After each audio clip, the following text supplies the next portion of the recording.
Começando agora mais um podcast do Conecta Parceiros de Negócios. Hoje eu estou aqui com Gisele Coimbra. Seja bem-vinda. Olá. Deixa eu tentar falar o nome da profissão dela. Eu começo, você completa? Pode ser. Fisioterapeuta, osteopata, Especializada em neurologia e neuropediatria. Agora sim, eu não ia decorar. Mas olha, o trabalho é maravilhoso. Agora fala aqui um pouquinho pra gente, já tem esse nome grande. Bem grande. E qual que é a diferença do fisioterapeuta comum para aquilo que você faz? Então, no Brasil, todo fisioterapeuta vai trabalhar dentro da área que se escolher. Pode ser pediatria, neurologia, neuropediatria. A osteopatia ela é uma especialidade da fisioterapia. Para você ser um osteopata, você precisa ser antes um fisioterapeuta. A osteopatia ela vem agregar, porque ela vai enxergar o corpo da pessoa como um todo. Ela vai procurar a causa dos problemas e atuar na causa desses problemas.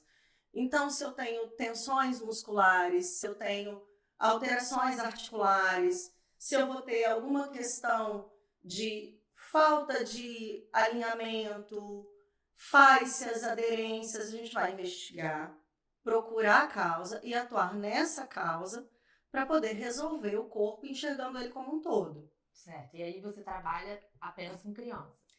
Hoje eu trabalho só com crianças. Até que idade? Na fisioterapia, até 13 anos, porque eu atuo na fisioterapia, na reabilitação motora. E dentro da osteopatia, crianças até 17 anos. E como eu sei, eu assim, mãe, tenho lá um bebê, nasceu. Eu preciso de fazer algum tipo de verificação ou só se eu verificar que tem alguma coisa diferente? Então, hoje, toda a saúde hoje trabalha a priori com prevenção. Então, é um padrão ouro em muitos países do mundo que a criança, logo que nasce, passa pela hora ouro com a mãe, que é aquela hora que o nenenzinho saiu, vai pro colo da mãe, fica ali quentinho, passa pela avaliação do pediatra, né, do neonatologista, e vai direto para o osteopata. Porque qualquer tensão ou qualquer questão que já tenha ficado por causa do posicionamento dessa criança intraútero, vai ser corrigida ali, antes que qualquer problema se instale. Então, isso, às vezes, se você fizer isso, você pode evitar um problema. Então, também serve como prevenção. Evitar problemas como assimetrias cranianas, torcicolo congênito, auxiliar no tratamento de pé torto congênito, auxiliar em assimetrias de forma geral, porque às vezes a criança fica muito apertadinha dentro da barriga. E isso pode gerar tensões musculares que, ao longo do desenvolvimento dessa criança, quando sai do útero da mãe, podem impactar no desenvolvimento motor da criança. Mas aqui, essa questão de assimetria craniana, eu acho que todos os bebês nascem com assimetria craniana. O meu filho nasceu com a cabeça assim, cônica. Calma. Principalmente crianças de parto normal com expulsivo longo, que é a saída literalmente pelo canal. Quando ela demora muito mais, essas crianças vão sair com a cabecinha que a gente fala que é a cabeça de manga. Uhum. Existe a possibilidade, e algumas crianças têm esse retorno dessa simetria, porque a cabeça tem a moleira, que é aquela articulação molinha, justamente para encaixar e dar a passagem. O que acontece é que nem todas as crianças vão fazer esse retorno simétrico sozinhas, elas vão precisar de uma ajudinha. E quando isso não acontece de forma muito eficiente, a gente pode ter consequências como torcicolo, a longo prazo, mordida cruzada. A criança pode desenvolver ao longo da vida, por causa de uma escoliose craniana, uma simetria craniana, uma escoliose postural. Então, vão ser crianças que podem apresentar alteração de marcha, alteração no equilíbrio das cinturas escapulares, isso quando chega na idade de alfabetização, quando a gente está falando da letra cursiva, elas vão ter um pouco mais de dificuldade na hora de realizar esses movimentos. coisas que a gente pode evitar fazendo a prevenção com a osteopatia logo após o A nascimento. prevenção é bem mais simples do que depois. Você pode prevenir com um atendimento para não ter que tratar com vários atendimentos. A questão da assimetria craniana, se eu esperar para... Passou um tempo, aí eu vejo assim, poxa, não, a cabecinha dele não voltou, não ficou certinha. Pode já ter passado o tempo de acertar. O que acontece? A criança, ela tem a moleirinha e ela fecha. Então, o padrão ouro para correção das assimetrias cranianas, assim, e torcicolos congênitos, o torcicolo congênito especificamente, o ideal é que a gente corra atrás antes dos 3 meses, que é quando a criança começa a rolar. Se ela já tem esse padrão fixado aos 3 meses, ela vai desenvolver mais um lado do que um outro. Então, ela provavelmente vai precisar entrar não só com a osteopatia, mas também com a fisioterapia, para não gerar desalinhamento durante o crescimento dessa criança. E em relação às alterações cranianas e às assimetrias, essa criança vai fechar essa moleira, começa a fechar a partir do momento que nasce, mas a gente tem que correr com isso. Até os 8 meses a gente consegue fazer a correção, dependendo do grau, somente com a osteopatia. Se for uma assimetria muito grande e a mãe demorar um pouquinho, né, os pais, os cuidadores, para trazerem essa criança, vai ser necessário, além da osteopatia, o uso da órtese craniana, que é aquele capacetezinho para regular e acertar a cabecinha do neném. Isso é muito comum? É muito comum. Não graus tão grandes a ponto de precisar da intervenção de uma órtese craniana. Mas as assimetrias são muito comuns. E elas vão incorrer em coisas como a pessoa que tem graus diferentes de miopia. E aí quando você vai colocar o rosto da pessoa dentro daquele quadradinho, você vai ver que tem um olho um pouquinho maior do que o outro. Ai, meu Deus, eu tenho isso. Eu tenho também. Fica tranquila, a gente sobreviveu. Calma. Isso não quer dizer que a criança vai se tornar um adulto que não seja um adulto funcional. Mas você pode minimizar uma série de fatores que vão trazer melhora de qualidade de vida para essa criança, adolescente e adulto. Quem de nós não queria chegar hoje com a coluna linda? Não é? Sem uma escoliose, sem nada, não tinha todo Não maravilhoso. tinha essa profissão na década de 80, não, gente? Então a osteopatia chega no Brasil, se eu não me engano, com a Escola de Madrid, em 1982. Quando eu nasci, não tive Exatamente, não era eu. Eu tô entendendo, Não a gente tivemos não estava ali para ser consertado ainda, a gente teve que... Ficou para os filhos. Mas então, o que você recomendaria, assim, que toda mãe que tiver um bebezinho passe por essa avaliação já nos primeiros dias? Já nos primeiros dias, nas primeiras semanas de nascido, você já pode fazer. Na verdade, já nos primeiros dias, já pode ser feita a prevenção da osteopatia. Ainda que não tenha oportunidade, o que são gatilhos interessantes e observações interessantes para essa mãe levar esse bebê no osteopata? A osteopatia vai atuar na disquesia.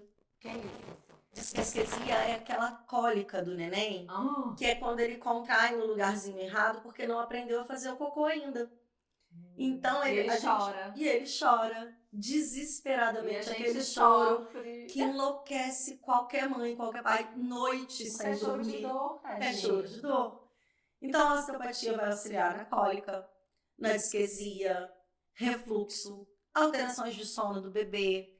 Se a criança tem tensões cervicais, isso vai alterar a pega na hora da amamentação e pode dificultar o processo de amamentação, trazendo fissuras na mama da mãe. Então, tudo isso vai ajudar. E é muito importante a gente entender que a criança recém-nascida, a criança até os seus primeiros anos de vida, ela não apresenta o que a gente chama de lateralidade. Ela não é destra ou canhota. Ela desenvolve tudo de forma simétrica. Então, se o seu bebê prefere o seio esquerdo ao seio direito, ele provavelmente vai ter alguma tensão nessa cervical. Se essa criança olha muito mais para um lado do que para o outro, ela tem provavelmente uma tensão.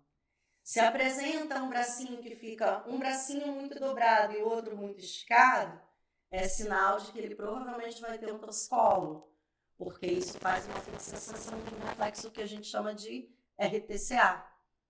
Mas é muito difícil a gente, agora você falando, se eu tivesse ouvido antes, mas eu tô ouvindo agora, que já passou, já foi, tá tudo certo. Tá tudo bem, estamos bem. Sobrevivemos. Mas assim, eu acho muito difícil uma mãe de recém-nascido não vai conseguir ter esse olhar, realmente precisa passar por um profissional. Como que eu vou reparar se o menino tá com brasa? Ninguém pensa nisso.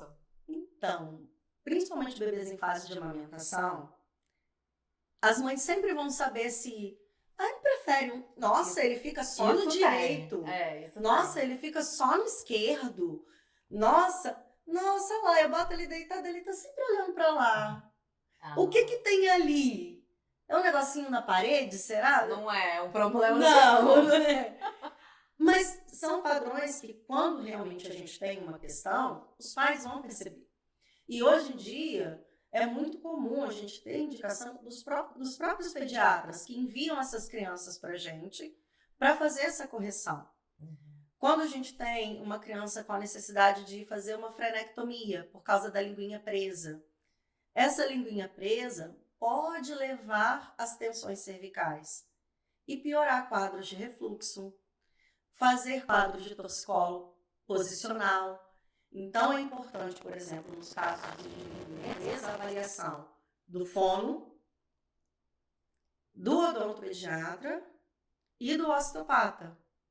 Porque essa equipe multidisciplinar junta vai ver se essa língua é realmente funcional, se não é, se tem uma necessidade cirúrgica, se não tem, se é uma coisa que precisa ser feita agora ou se vai ser feita lá na frente. Porque o que não necessariamente impacta na deglutição do bebê, não quer dizer que não vai impactar na hora da fala da criança posteriormente. Para poder fazer a pronúncia de forma correta. E tem alguma coisa que afeta a segurança, assim, por exemplo, engasgo? Ou não? Então, os engasgos, eles acontecem geralmente em alguns quadros mais específicos. É comum uma criança engasgar de vez em quando. A criança sai da barriga sem aprender a comer. A partir do momento que ela saiu de lá, ela nunca comeu na vida, ela nunca fez cocô, ela nunca respirou o ar ambiente, ela nunca vivenciou a gravidade. Então, isso vai acontecer.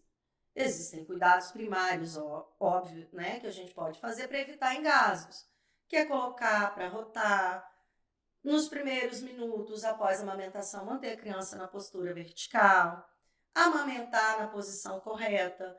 E aí, hoje em dia, gente, é muito comum e, graças a Deus, temos excelentes consultores de amamentação, que é o melhor investimento que as mães podem fazer para seus filhos, assim, sem sombra de dúvida. E, geralmente, crianças com engasgos frequentes, quando a gente vai investigar mais a fundo, elas têm um quadro de refluxo associado. Justamente por voltar o leite, eles acabam fazendo essa questão, fazem o reflexo e fazem a questão do refluxo. E isso está dentro da sua área também? Está dentro da minha área também. Nossa, gente, é muita coisa. E aqui, já tem no SUS? Existem alguns projetos, tá? Onde tem a intenção da implementação da osteopatia no SUS. Aqui em Vila Velha tem um professor, que é o Dr. Arlindo, ele é fisioterapeuta osteopata, que ele, há algum tempo atrás, ele fazia o atendimento, né? Mas não sei te dizer se era exatamente pelo SUS. Eu sei que ele fazia, ele tinha um projeto onde ele dava acesso a uma comunidade para esses atendimentos. E no hospital particular já é uma coisa que tá comum, assim? A gente vai ter um bebezinho no hospital particular, vai vir um osteopata. Tô perguntando porque não teve isso pra mim, não. Principalmente aqui no estado. Aqui no estado, a gente está vendo um movimento grande dentro da osteopatia pediátrica de uns 4 anos para cá. Tô para te dizer que até uns 4 ou 5 anos atrás, a gente tinha excelentes osteopatas aqui no estado, mas pouquíssimo se ouvia falar da osteopatia dentro da intervenção de pediatria. Era uma coisa mais para adultos que tratavam dores crônicas, lombalgia, tendinite, fascite plantar e diversas questões. A osteopatia pediátrica ela está vindo com mais força agora, porque a gente está tendo mais acesso ao conhecimento, está tendo mais acesso à informação, os pais estão tendo mais acesso à informação, né? Os médicos estão indicando, tem-se um movimento cada vez mais crescente que abraça essa questão da multidisciplinaridade, aonde, por exemplo, odontologistas especializados em ortopedia funcional dos maxilares, eles vão procurar sempre um osteopata para fazer um tratamento paralelo, porque é fundamental não só acertar a boca, mas acertar toda a postura dessa criança ou dessa pessoa, porque ela vai mudar a partir da mudança da mordida. Porque eu acho que tem uma coisa meio cultural, assim, que é nossa, de todo mundo, de procurar para resolver um problema, né? Apagar incêndio. Que é tudo na vida. Eu que sou advogada, o povo também só procura para apagar incêndio, sabe? Não deveria, hein? Olha a prevenção. Com certeza.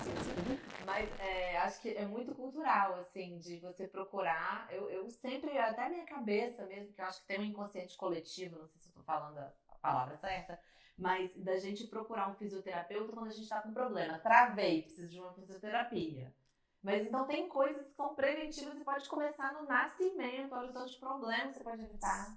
Tudo pode ser prevenido de alguma forma, tá? Realmente, de alguma forma. Mas hoje a gente tem diversos movimentos, não só para criança, para adultos. A gente está vendo um movimento de busca de vida saudável.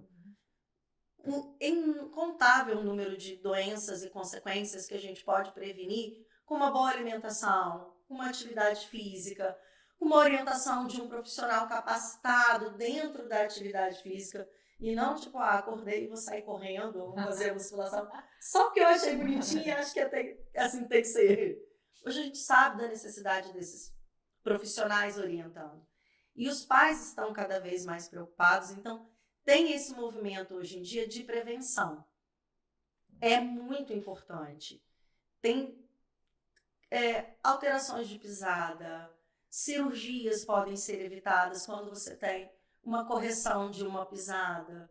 Uma criança que tem uma simetria craniana ou que tem uma pisada alterada, ela pode desenvolver uma mordida pisada. Então você pode evitar que essa criança use aparelho no futuro. As coisas são ligadas, né? Como que você vai imaginar que eu vou ter um problema dentário por causa... É muito... Existe uma coisa que chamam captores posturais. Esses captores posturais, eles na verdade eles são as entradas de informação para o seu corpo. E eles que vão determinar a sua postura. Então, se eu tenho um problema de vista e eu não estou usando um óculos adequado, eu vou apertar o meu olho e vou chegar o pescoço lá para frente. Isso vai alterar a minha postura cervical. Então, um olho e uma visão alterada vai alterar a postura da minha coluna.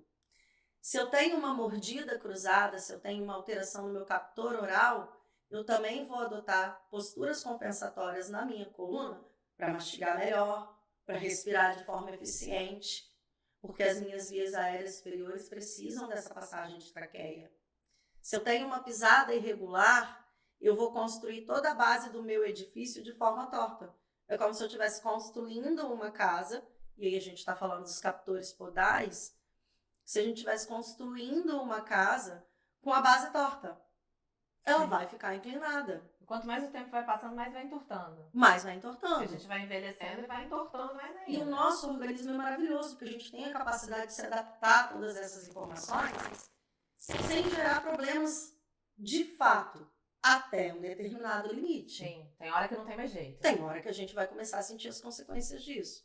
Seja uma ajeitando aqui agora na postura, né? Porque seja uma tendinite, seja... Marcha.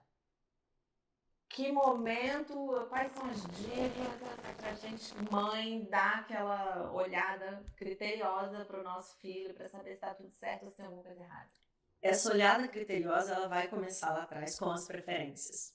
Uma criança que não apresenta preferências pela direita ou pela esquerda antes de desenvolver a marcha, ela vai ter grandes probabilidades de desenvolver uma marcha eficiente e equilibrada. Então, depois que essa criança começou a andar, acho que a gente pode ficar mais atento se ela vai muito para a ponta do pé, pisa só com a ponta do pé, como que está o alinhamento desse joelhinho? Tá muito curvado, né? Tá para dentro, tá para fora, A estética tá alinhado, a estética da perninha. Apesar de que até os 4, 5 anos existe uma coisa que chama ângulo de derrotação do quadril. Então a criança ela vai ter um arquinho de perna que é comum, que a gente perde. Mas é importante, se isso te gerar algum desconforto, procura um profissional. Mãe sempre sabe. Você já... Mãe, nossa, essa tosse tá esquisita. Sabe? Essa tosse... Ah, não tô gostando do jeito que ele tá fazendo isso. Mãe sempre sabe. Mas depois que desenvolve a marcha, é interessante ver se cai muito, se esse arquinho do pé, que a gente tem aquele arquinho no meio do pé, se é muito aplainado, se é muito retinho, se faz a curvinha. Tem que fazer a curvinha. Tem que fazer uma curvinha curvinha. Não, nem tanto, né? Não. Uma curva só. Não é uma curva só. Assim é pé chato. Pé chato. E aí a gente coloca uma palmilhinha para poder a palmilha fazer a correção. Botas. Não, hoje em dia não. Né? Já, isso foi muito importante. Era o que a gente tinha, né? Ah, mas aquilo adiantava então na época. Os sobreviventes da década de 80. A gente sobreviveu, estamos vivos, estamos andando. Mas hoje em dia, a gente até tem sapatos ortopédicos, mas eles são muito mais bonitinhos, coloridos, tem com glitter, tem rosa. O colocar é muito mais fácil. E a grande maioria dessas pisadas, a não ser que sejam crianças neuroatípicas, que têm questões que precisam de órtese e intervenções mais específicas, um tênis comum da sua criança, a gente faz uma palmilha, faz a plantigrafia, que é o exame da pisada da criança, faz a baropodometria, põe a palmilhinha, e ela pode, inclusive, ter vários tênis. Ela só vai pegar, tira a palmilhinha do tênis, põe a palmilhinha feita. Facilitou muito. Não, e fica muito bonitinho. Você não anda mais com aquele... É porque aquilo era desconfortável, eu lembro. Feio, né? Não, e hoje é super bonitinho. Ah, então ótimo. Então temos solução para tudo. Temos solução. Uma dúvida que eu nem sei se é da sua área, mas é que me surgiu aqui agora. Canhoto. Tem nada, tem nenhum problema. Só tem... Na verdade, eu sou canhota, tenho vários problemas, mas isso também tenho vários tem nada a ver com osteopatia. Toda pessoa, ao longo da vida, vai desenvolver o que a gente chama de lateralidade, que é uma preferência por um dos lados, né? A gente não tem lateralidade, tá? Antes de desenvolver a marcha, porque a gente precisa desenvolver esses estímulos e essas aquisições de forma simétrica. Mas todo mundo vai ter um lado de maior facilidade. Mas isso também pode ser estimulado. Eu sou canhota, eu escrevo com a mão esquerda, mas como eu sempre tive muita dificuldade de acesso de tesoura, de tudo, continua sendo a única coisa que eu faço com a mão esquerda. Escrever. O resto você Todo o resto eu tive que aprender a fazer com a direita. Inclusive a tesoura eu uso com a direita. Eu não sei usar a tesoura na mão esquerda.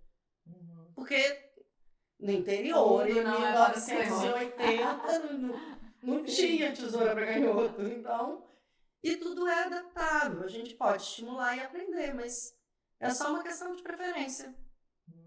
Nossa, que conversa boa, hein? Gi, muito obrigada pela sua Muito obrigada. No Conecta, parceira de negócios aqui no nosso podcast. Fala pra gente o seu Instagram, para quem quiser ter mais conhecimento sobre esse assunto tão importante. Gisele Coimbra, tá? Só seguir lá. Tem algumas coisas que eu posto, vocês vão ver os atendimentos, as minhas criancinhas, muita brincadeira. E muita informação também. Muita informação. Obrigada, Gi. Obrigada.